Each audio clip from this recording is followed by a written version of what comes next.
불이야, 불! 이라고 웨슬리 목사님이 하루는 외쳤습니다. 어느 날 자신이 섬기고 있는 교회에 예배를 인도하고 설교를 전하고 있는데 앞을 딱 보니까 검은 거밖에 안 보이는 거예요.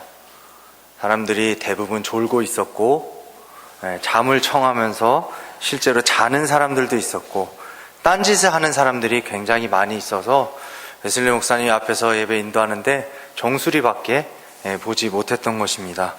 그런데 이게 하나님께 드리는 예배인데 이래서야 되겠나. 웨슬리 목사님 마음이 아프고 안타깝고 답답했어요. 그래서 그때 성도들에게 큰 소리로 외쳤던 말이 바로 불이야, 불이었습니다. 자던 사람이 깜짝 깼습니다. 깜짝 놀랐어요. 딴짓을 하던 사람도 고개를 들고 두리번 합니다. 불이 어디서 난 거야? 불이 어디서 난 거야? 불꽃을 찾기 위해서 이리저리 두리번거립니다. 불이 어디에 났는지 어디로 퍼지고 있는지를 봐야지 그 반대로 잘 피할 텐데 불꽃이 보이지가 않아요. 이러다가 죽는 거 아닌가라는 마음이 성도들 안에 생겼습니다. 그래서 너무 두렵고 답답했던 어떤 성도는 도대체 불꽃이 어디에 있는 거야? 불이 어디에 난 거냐고 외쳤습니다. 이렇게 외치고 허둥지둥하고 있는 성도들에게 웨슬리 목사님이 엄숙하게 이렇게 말했습니다. 지옥불을 말하는 것입니다. 예배 도중에 딴짓하고 졸고 멍하게 있는 사람들이 가게 될 지옥불. 그래서 이 교인들이 이 말을 듣고 그제서야 정신을 가다듬고 예배를 잘 드렸다고 합니다. 이 시대에 수없이 많은 예배들이 드려지고 있습니다. 그래서 어떤 사람들은 이런 현상들을 보고 이런 모습들을 보고 예배의 홍수다, 예배의 홍수 시대다라고 말을 하기도 하는데요. 우리 교회도 예배 많이 드립니다. 주일 예배 몇 번 드리는지 혹시 아시나요? 1부 예배, 2부 예배, 3부 예배, 4부 예배 생겼죠. 저녁에는 저녁 예배 드립니다. 주중에는 수요일날 모여서 함께 수요 예배도 드리고 금요일날 모여서 금요 예배도 드리고 새벽에는 매일 아침에 여는 새벽 예배도 드리고 매달 첫째 주 월, 화, 수에는 무슨 예배 드리죠? 행복한 새벽 예배도 드립니다. 아마 각자 속해 있는 구역에서 구역 예배도 드리실 것입니다. 그런데 지금 예배를 많이 드려서 문제다, 예배의 홍수가 문제다라는 이야기를 하고 싶은 게 아니고요. 예배는 많이 드리면 많이 드릴수록 좋은 것이죠. 그런데 그 가운데서 우리가 예배를 드리고 있을 텐데 어떤 자세와 어떤 모습으로 예배를 드리고 있는지를 오늘 살펴보고 생각하고 돌이켜 보기를 원합니다. 저와 여러분은 매번 드리는 예배를 어떤 예배를 드리고 있습니까? 요한복음에 나와 있듯이 하나님은 합격 판정을 받기에 합당한 예배를 드리는 사람들을 찾고 계십니다. 그리고 합당한 예배를 받아주십니다. 그래서 만약에 우리가 하나님 받으시기에 합당한 예배를 잘 드리게 된다면 하나님이 기뻐하시고 그 예배를 받아주시는 것입니다.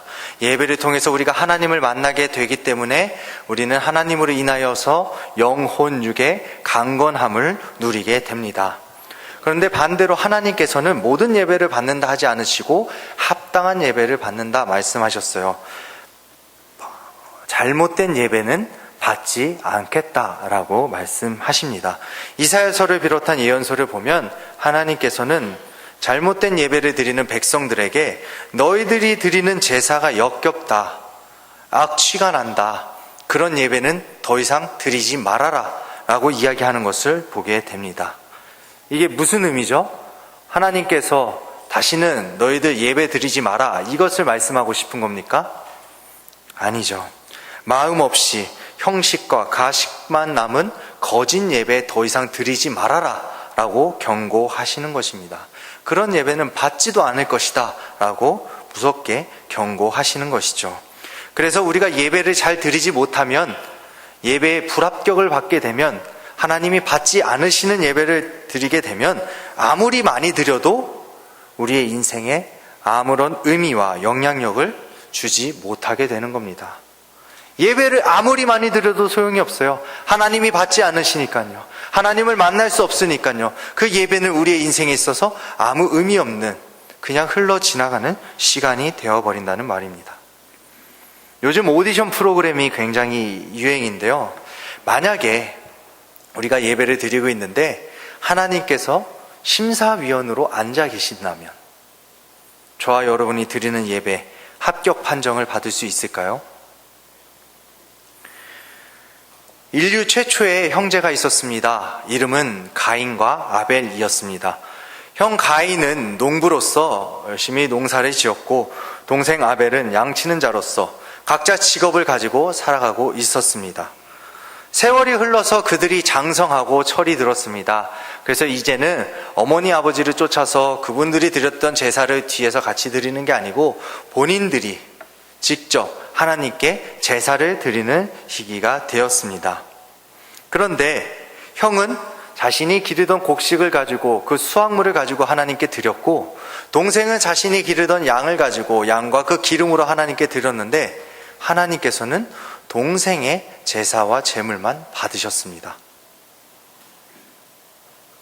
형의 제사에는 불합격이라는 도장을 찍으셨습니다.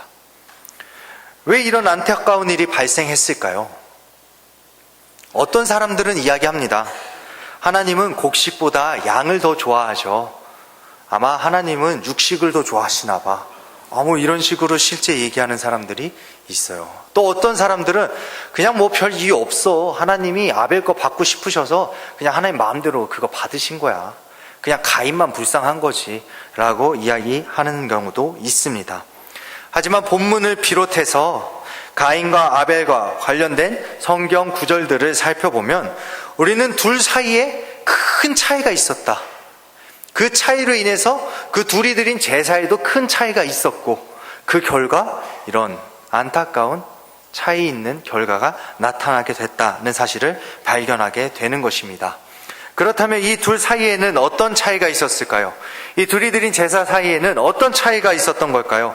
오늘 이 차이를 저는 세 가지로 말씀드리려고 합니다.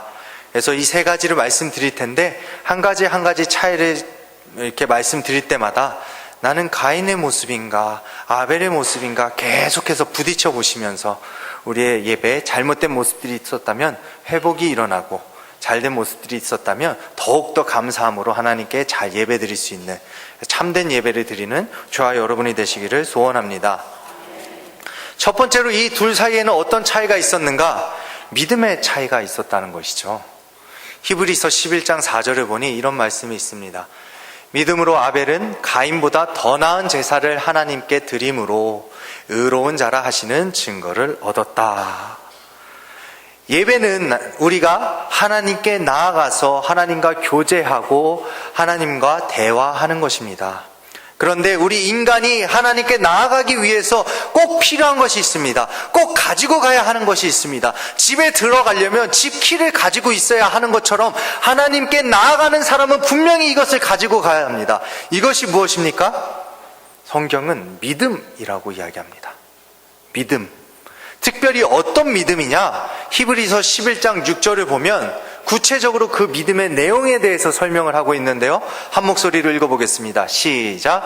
믿음이 없이는 하나님을 기쁘시게 하지 못하나니 하나님께 나아가는 자는 반드시 그가 계신 것과 또한 그가 자기를 찾는 자들에게 상 주시는 이심을 믿어야 할지니라. 아멘. 우리가 이 믿음을 가지고 나아가야 되는 겁니다. 하나님은 정말로 살아계시다 라는 믿음. 하나님은 자기를 찾는 자들에게는 분명히 상을 주시는 분이시다 라는 믿음. 이 믿음을 가지고 하나님께 나아가야 하는 것이죠.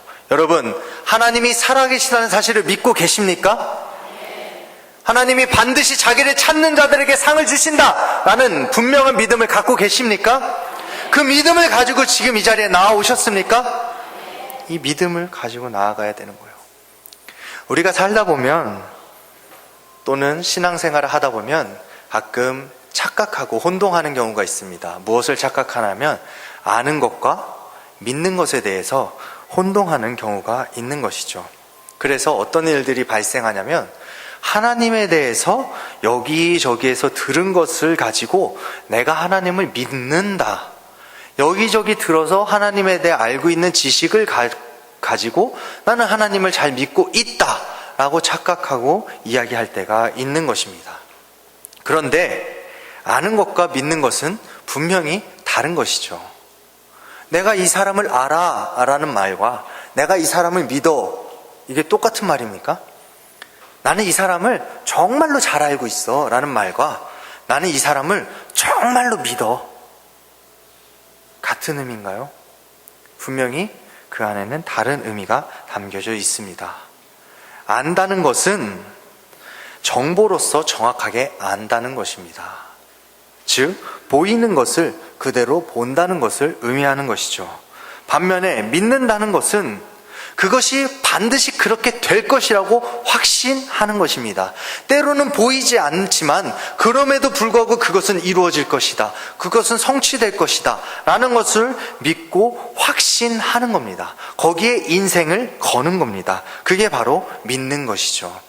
우리가 믿는 하나님은 아는 것만으로는 절대로 기쁘게 해드릴 수가 없습니다.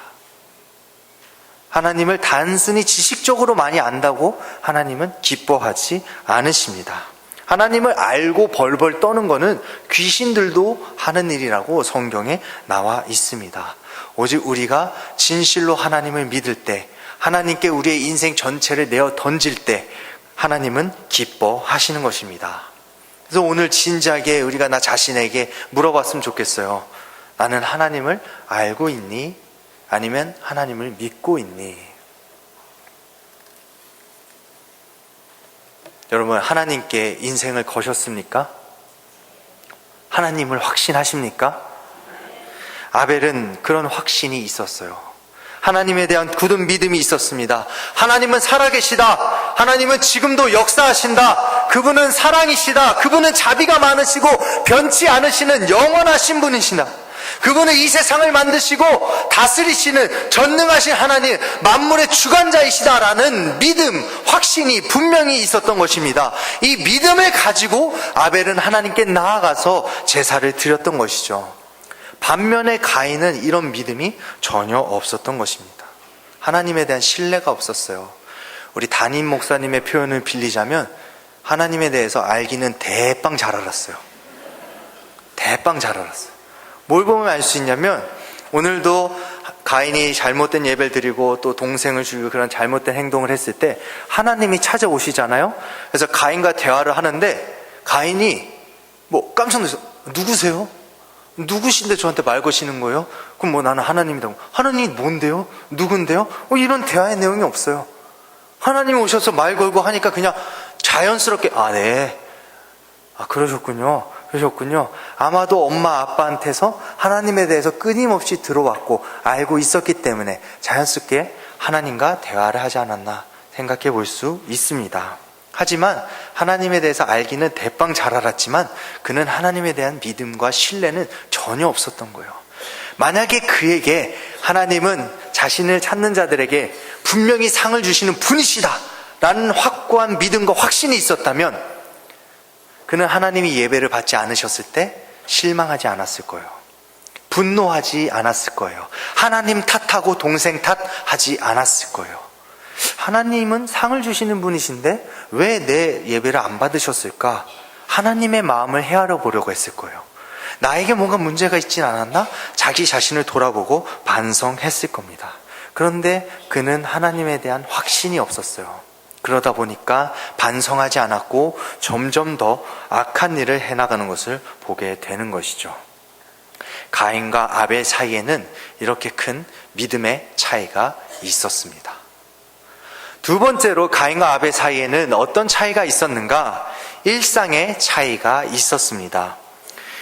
믿음은 단순히 우리 머릿속에 있는 생각들에만 영향을 주고 끝나는 것이 아닙니다. 우리 머릿속에 있는 생각에 영향을 주고 우리의 마음에 영향을 주고 그러다 보니까 우리의 가치관에 영향을 주고, 우리는 가치관에 따라서 살아가는 사람들이죠. 그러니까 그 가치관에 따라서 우리가 말을 하게 되고 행하게 되고, 그래서 믿음은 사실 우리의 모든 삶을 좌지우지하고 우리의 모든 삶에 영향을 주게 됩니다.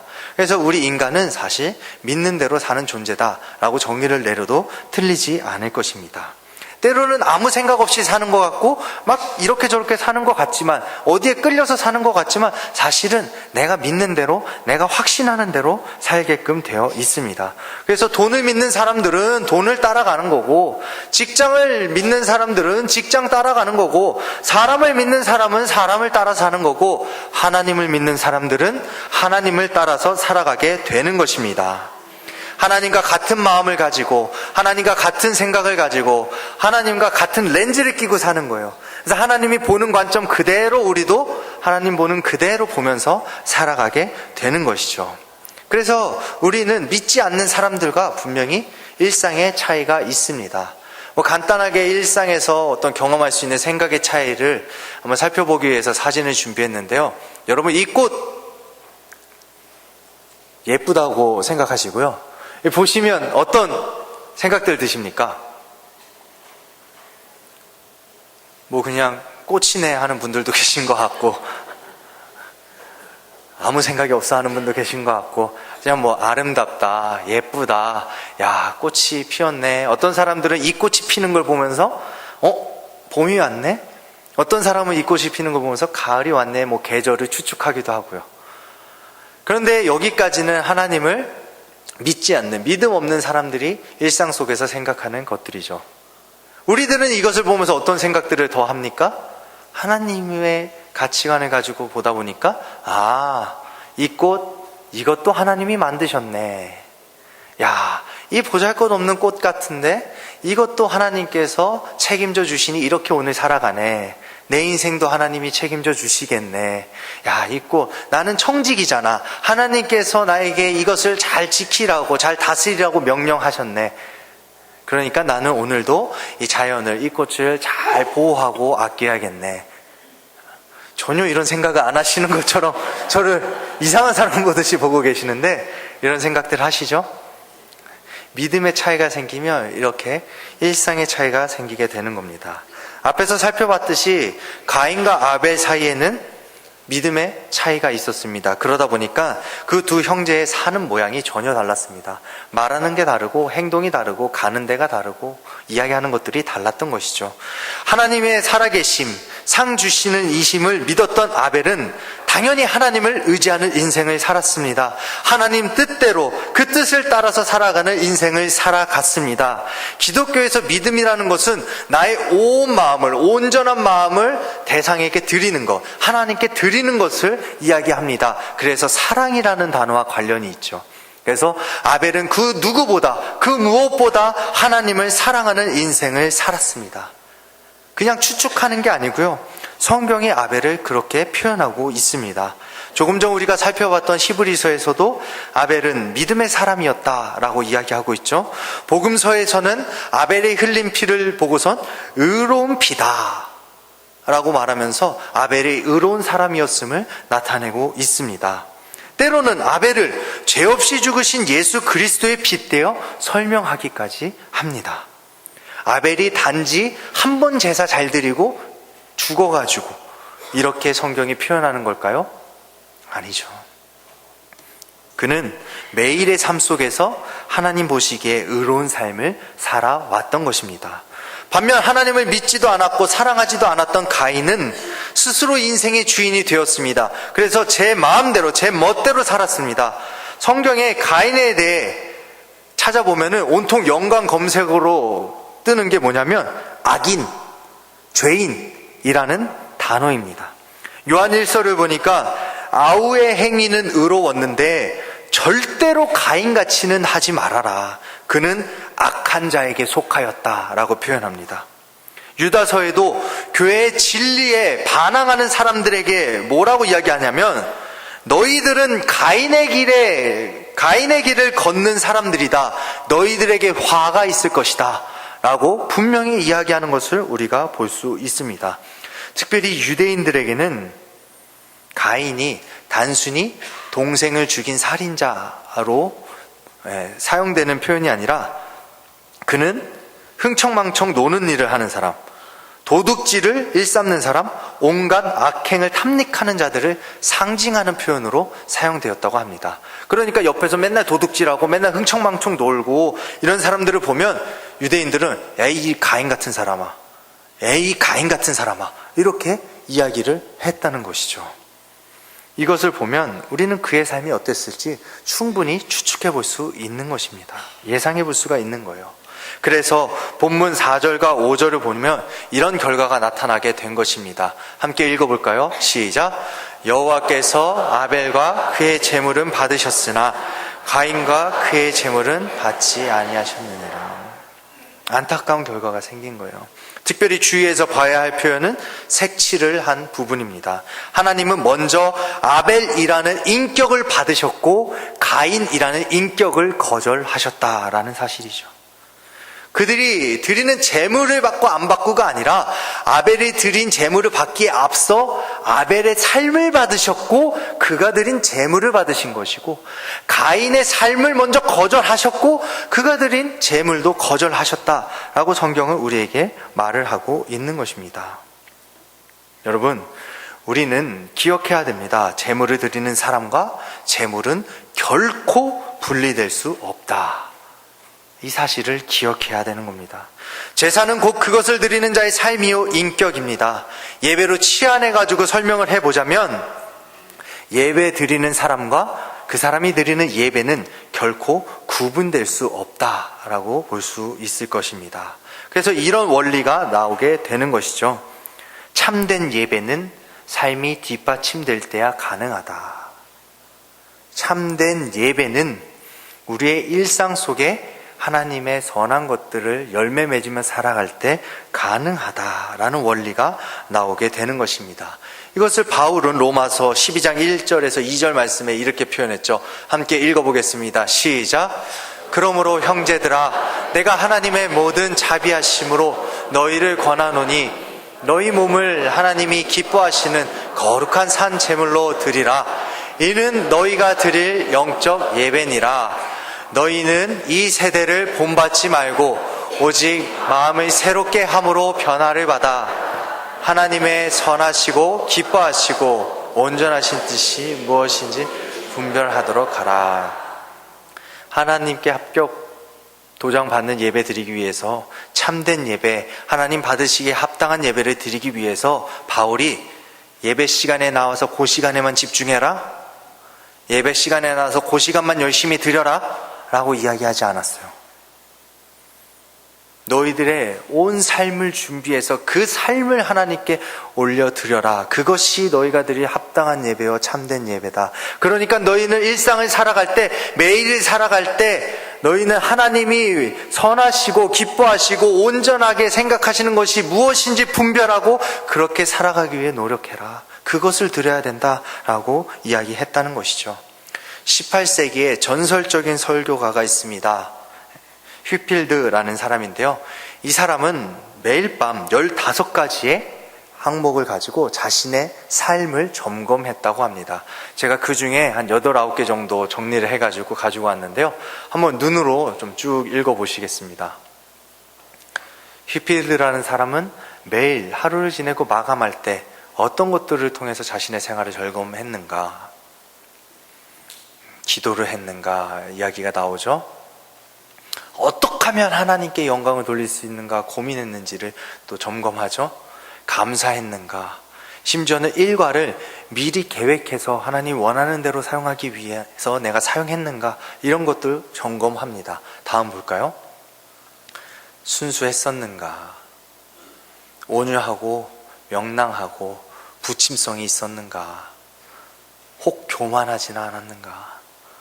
특별히 선한 일을 할 때에도 내가 그냥 형식적으로 한 게 아니고 정말 하나님에 대한 사랑, 이웃에 대한 사랑, 그 뜨거운 열정을 가지고 했는가를 점검했던 사람이 휘필드였습니다. 그래서 그가 전설적인 설교가가 될 수 있었던 것이죠. 하나님께 연락되는 예배 뒤에는 언제나 그에 합당한 예배자의 삶이 있다는 사실을 기억하시기 바랍니다. 아벨과 가인의 삶은 이렇게 큰 차이가 있었던 것입니다. 마지막으로 우리가 살펴보고 싶은 것은 이것입니다. 이 둘 사이에 어떤 차이가 있었느냐? 바로 재물의 차이가 있었다라는 것이죠. 두 사람이 드린 재물은 종류뿐만이 아니라 질적으로 차이가 있었습니다. 본문 3절과 4절 말씀 함께 읽어보겠습니다. 시작. 세월이 지난 후에 가인은 땅의 소산으로 재물을 삼아 여호와께 드렸고 아벨은 자기도 양의 첫 새끼와 두 사람은 각각 자신의 직업에 맞게 곡식과 양을 하나님께 올려드렸습니다. 그런데 둘이 드린 재물 사이에 대한 표현을 자세히 살펴보면 아벨이 드린 재물 앞에만 붙어있는 표현이 있습니다. 혹시 어떤 표현인지 보이시나요? 첫이라는 거죠. 크게 좀 해주실래요? 네, 감사합니다. 첫이라는 단어가 아벨에 드린 재물 앞에만 붙어 있습니다. 성경은 아무 의미 없이 단어 사용에 차이를 두지 않습니다. 무엇을 알 수 있는 거죠? 여기에도 분명히 차이가 있었다라는 사실을 우리가 알 수 있는 것입니다. 특별히 처음이라는 단어는 나머지 모든 것을 대표하는 상징적인 의미가 있습니다. 그래서 이스라엘이 하나님께 처음 열매, 처음 수확, 처음 새끼, 맏아들 하나님께 드렸는데 이 모든 행위는 나의 모든 것이 하나님 것입니다. 하나님께 드립니다 라는 것을 선포하는 행위였습니다. 하나님에 대한 온전한 믿음과 사랑을 가지고 있었던 아벨은 매일의 삶 속에서 의롭고 정결하게 살기 위해서 애썼고 모든 것이 하나님의 것임을 선포하면서 자신이 가지고 있는 가장 좋은 것, 가장 최고의 것, 최선의 것을 가지고 나와서 올려드렸던 것입니다. 그런데 가인이 드린 재물 앞에는 첫 소산으로 라는 표현이 있습니까? 없죠. 그는 하나님을 사랑하지 않았기 때문에 그냥 아무거나 있는 거 가지고 자기 편한 대로 형식적으로 가지고 나와 하나님께 드렸던 것입니다. 여기에서 우리가 한 가지 생각하고 싶은 것은 무엇이냐면 예배는 하나님께 드리는 것이다 라는 사실입니다. 우리 한번 같이 해볼까요? 예배는 하나님께 드리는 것입니다. 예배는 하나님께 드리는 것입니다. 예배는 하나님께 드리는 거예요. 우리가 간혹 교회에서 그런 표현들을 많이 합니다. 저도 많이 사용하는데요. 예배 오셔서 많이 은혜 받으세요. 하나님이 은혜 주실 거예요. 오셔서 예배 드리세요 라는 이야기들을 많이 합니다. 맞는 말이고 맞는 표현이죠. 우리가 하나님께 예배를 드릴 때 하나님께서는 이 자리에 임재하실 것이고 우리를 만나주시고 우리를 회복시키실 줄로 믿습니다. 하나님께서 우리에게 복에 복을 더하실 것이고 은혜에 은혜를 더하실 것입니다. 그런데 우리가 때로는 이것에만 너무 집중해서 까먹는 경우가 발생한다는 것입니다. 예배는 하나님께 드리는 것이라는 사실을 종종 까먹는 경우가 생긴다는 것이죠. 예배는 본질적으로 우리가 하나님께 뭘 더 받기 위해서 나오는 게 아닙니다. 이미 하나님께 받은 은혜, 그 구원의 감격, 매일의 일상 속에서도 나를 지켜주시고 인도해 주신 그 은혜에 감사해서 감사를 드리고 찬양을 올려드리고 그분을 인정하기 위해서 나아오는 자리입니다. 그런데 우리가 하나님께 오늘은 무엇을 드릴까? 하나님께 내가 어떤 좋은 것을 드릴 수 있을까라는 생각을 하면서 나오기보다는 오늘은 내가 뭘 받을 수 있을까? 하나님은 오늘 나한테 뭘 주실까만 생각하고 나오는 경우가 많이 있는 것입니다. 유럽의 어느 교회에서 추수감사절을 맞아서 예배를 드리게 되었습니다. 목사님 설교가 끝나고 아까 우리 봉헌했듯이 봉헌 바구니가 돌고 있는데 한 소년 앞에서 그 헌금 바구니가 멈추게 되었습니다. 소년이 헌금 바구니를 앞에 놓고 머리를 막 극적거리기도 하고 표정을 막 이렇게 했다가 어떻게 했다가 막 한참을 고민하는 것 같아요. 그러더니 이 소년이 어떤 행동을 했냐면 헌금 바구니에 냉큼 뛰어서 들어가 버렸습니다. 헌금 바구니 요만한데 애가 어떻게 들어가요? 그런 얘기 하지 마시고요. 아마 유럽은 헌금 바구니가 좀 큰가 봐요. 근데 그 어린이가 헌금 바구니에 냉큼 들어간 것이죠. 근데 예배 중이니까 사람들이 뭐 그걸 어떻게 저지하고 끊고 뭐 못하고 왜 그러는지 물어보지도 못하고 그냥 쳐다보면서 이러다가 예배 마쳤습니다. 마치고 목사님이 아이를 찾아가서 대표로 물어봤죠. 왜 거기 들어갔니? 그랬더니 아이가 하는 말이, 하나님께 드릴 게 없어요. 돈도 없고 제가 뭐 가진 게 아무것도 없어요. 그래서 보니까 이 몸뚱아리 있더라고요. 이거라도 드리고 싶어서 제가 헌금 바구니에 들어갔습니다. 제 몸뚱아리라도 하나님께 드리고 싶었어요. 이 사람이 나중에 커서 유명한 선교사 리빙스턴 선교사가 되었던 것이죠. 여러분, 우리에게 이 어린아이와 같은 마음이 회복되어야 될 줄로 믿습니다. 하나님께 어떻게 하면 더 좋은 걸 드릴 수 있을까? 부모님을 위한 생신잔치를 열 때 그 목적은 부모님께서 그동안 베풀어 주신 은혜에 감사드리고 부모님을 기쁘시게 해드리는 것입니다. 그래서 자녀들은 이 목적을 달성하기 위해서 감사의 마음을 담아서 노래도 부르고 춤도 추고 선물도 드리고 편지도 쓰고 용돈도 드리고 절도 하고 그러는 것이죠.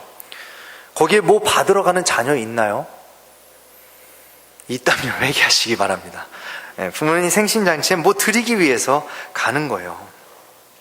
물론 부모님이 기분이 너무 좋아서 좋은 말씀을 해주실 때도 있고 용돈을 옛다 이러면서 주실 수도 있어요. 하지만 그것이 목적이 아니고 그것이 본질이 아닙니다. 생신잔치의 본질은 어디까지나 자식이 부모에게 바치는 것에 있어요. 부모가 자식에게 주는 것에 있지 않은 것입니다. 생신잔치의 주인공은 오직 부모님이신 거죠. 그렇다면 우리가 드리고 있는 이 예배의 주인공은 누구인 겁니까? 저와 여러분입니까? 예배의 주인공은 누구인 거죠? 하나님이신 겁니다. 하나님. 아벨이 이 사실을 너무 잘 알고 있었던 거예요. 그래서 그는 하나님께 드리기 위한 그것도 그냥 아무거나 들어온 게 아니고 제일 좋은 거, 첫 번째 것을, 최고의 것을 준비해서 하나님께 드렸던 것입니다. 가인과 아벨 서로 드린 제물에도 이런 큰 차이가 있었습니다. 지금까지 우리는 가인과 아벨, 그들이 가지고 있었던 차이, 그들이 드렸던 예배의 차이에 대해서 살펴보았습니다. 첫 번째 어떤 차이가 있었죠? 믿음의 차이, 기억하셔야 됩니다. 두 번째 무슨 차이가 있었죠? 일상의 차이. 세 번째는 재물의 차이. 이게 사실은 하나의 물줄기가 돼서 쭉 이어가지는 것을 보게 돼요. 아벨은 믿음이 있으니까 매일의 삶 속에 하나님 원하시는 삶을 살았고, 그렇게 살다 보니까 재물까지도 최고의 것을 준비해서 드렸어요.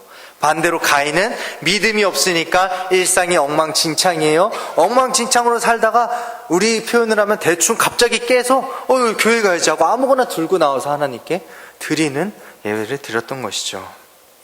둘 사이에는 이런 커다란 차이가 존재했고, 그로 인해 결국 한 사람만 합격 판정을 받게 되었던 것입니다.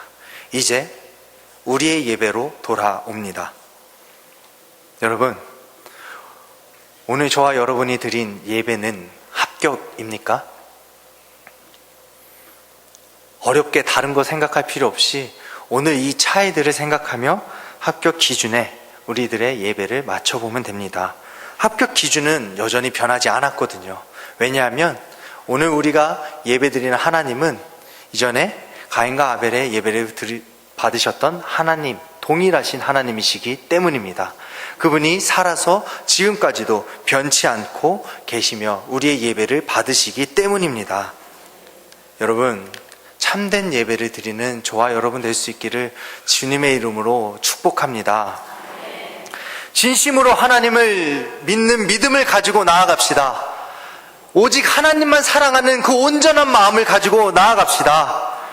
우리의 일상을 준비합시다. 교회에서만 예배 잠깐 드리는 게 아니고 나아가서도 매일의 삶 속에서 어떻게 하면 하나님께 기쁨이 되는 삶을 드릴 수 있을까? 하나님의 선하시고 기뻐하시고 온전하신 뜻을 따라 살아감으로써 합당한 예배를 드리는 저와 여러분 되기를 원합니다.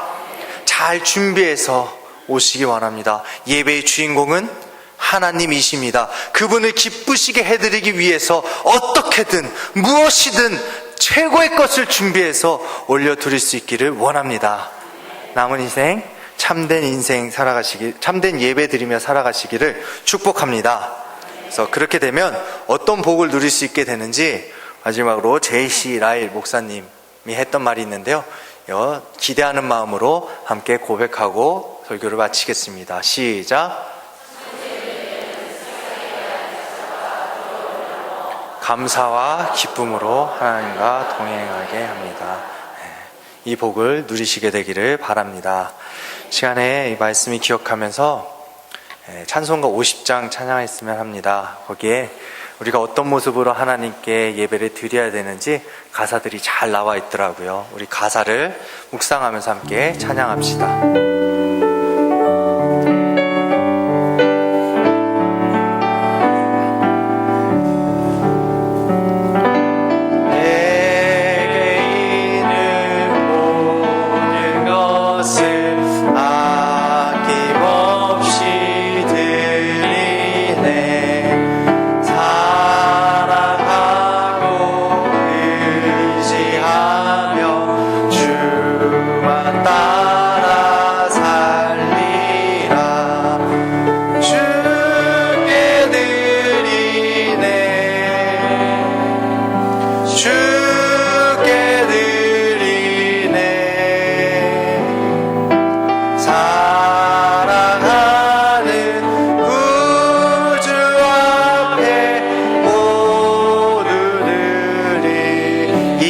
한 번 더 찬양합시다. 내게 있는 모든 것을 겸손하게 드리네. 세상 욕심 멀리하니 나를 받아주소서.